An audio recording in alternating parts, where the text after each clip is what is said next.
is just through there. It's got a beautiful ceiling that has little bunches of grapes. So again, they're telling you a little bit about, what's going to happen. And the reason we keep this room closed is because the wallpaper is original early 19th century. So we don't want people touching it. So that's why we only let people see if there is a guide.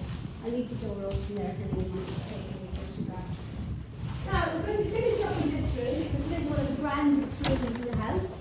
And this is the gilt room, G-I-L-T, as opposed to G-U-I-L-T.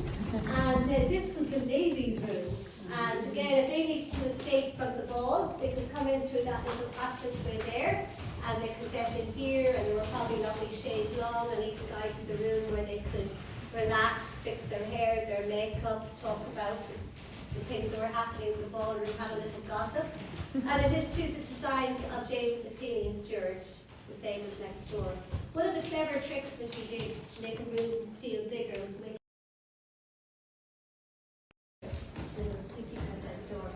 So this room had kind of multi-purpose. These two rooms could be used as bedrooms if someone very important came to call. They could be used as drawing rooms, living rooms, breakfast rooms, games rooms, whatever you wanted them to be used for, that's what they could be used for, because of course you had servants to change them around. This is the most fully furnished room. It's called the Four Seasons room because of the ceiling. If you look at each corner, you'll see a little infant representing one of the four seasons. And in the centre, there is a goddess who was loosely based on Ceres, the goddess of plenty. Now, the furniture is a mix of mainly French and mainly French in this case, with some Irish.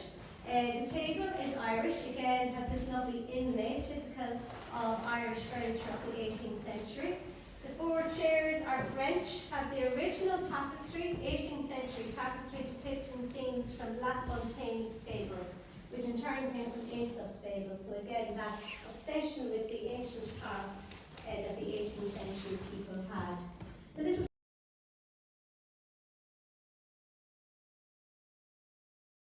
today. This gentleman here with the red cloak is his nephew. When Henry died, he had no children, so he left the castle to this gentleman here. Charles Tottenham Loftus was not particularly interested in the castle. He spent most of his time in London. He was a knight. He was an order, knight of the Order of St. Patrick, and he was a marks to be like. He wasn't in Dublin, so he kind of let the house deteriorate a bit. So there was quite a few years where people kind of neglected. And then the two gentlemen at the end, just to confuse things around a bit, are the same man at different times of his life. They're actually Henry's brother, same man, but at different times of his life. But this portrait is the most important portrait, the central one here, the most important one in our collection. And many of you may have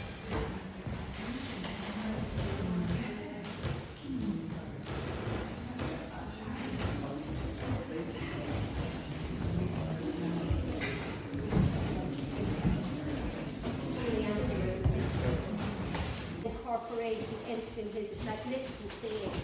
Lots and lots of different motifs here, which we commonly see in ancient Greek buildings. Now, there is a whole series of paintings here which probably look a little unusual because they're